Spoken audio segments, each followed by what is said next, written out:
Bloomberg via Getty Images. 1.3K60. The budget document President Donald Trump released on Monday doesn't really matter. It will have no effect on government spending or tax levels. It will not build bridges or defund public housing programs. Congress controls federal spending, not the president, and for the past several years lawmakers have jettisoned the formal budget process in favor of a series of backroom deals. The president's budget has thus become an elaborate Washington ritual in which an administration expresses its values and priorities in the technocratic jargon of modern bureaucracy. It's an administration's way of telling the public how it would govern if it didn't have to work with Congress, and of demonstrating how much it cares about these proposals by working out in fine detail how much it all would cost. Trump's budget shows he doesn't care very much about anything. The signature proposal, hyped ahead of the release as a $1.5 trillion program to rebuild America's infrastructure, turns out to include just $200 billion in new spending, offset by $240 billion in cuts to existing infrastructure programs, including the Highway Trust Fund, Amtrak and the Army Corps of Engineers civil works initiatives. The infrastructure plan is a good example of how Trump's supposedly populist campaign has not translated into populist governance. Trump's budget director, Mick Mulvaney, is a former member of the conservative House Freedom Caucus, which rabidly opposes spending on the social safety net.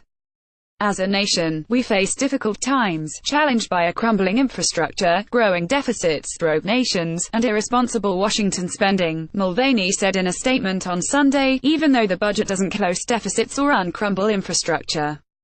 Another budget bullet point, seemingly making good on Trump's campaign promise to end the opioid crisis ravaging America, comes to just $1 billion a year, a pathetically low number for a national public health crisis. Trump's boost to opioid spending accounts for less than 1.5% of the Department of Health and Human Services budget, which Trump would also slash by about 20% from last year's level. By contrast, total defense spending would increase by about 25% over the course of the next decade. That's real money, but it doesn't tell us anything important about American military objectives in places like Afghanistan, Yemen and Niger. Public education advocates are understandably angered by Trump's call to cut overall federal education funding by $7.1 billion, while spending $1.1 billion on vouchers that families can use to pay for private school. But even this is a half-hearted measure. Trump has said he wants to spend $20 billion a year on the vouchers. One area where the Trump administration showed some enthusiasm for policy innovation is in cracking down on food stamp recipients and their supposedly lavish and unhealthy diets. The budget would cut the Supplemental Nutrition Assistance Program, the official program name for food stamps, by about 25%, replacing a portion of beneficiaries' monthly stipend with canned goods and other healthy food chosen by the government. The idea is almost unheard of on Capitol Hill and has little chance of being taken seriously by the committee that oversees the program.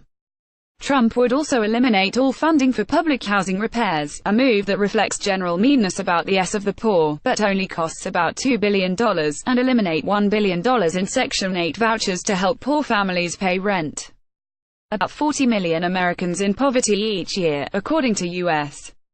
Census data, including about 3.2 million who earn less than $1.90 a day, every day, according to the World Bank. Taken together, Trump's budget reflects a strange bureaucratic nihilism.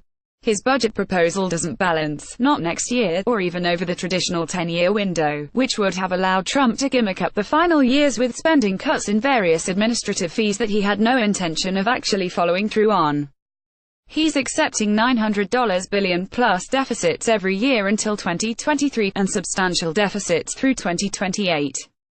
It's not like he's holding back from a big idea because he's worried about the price tag.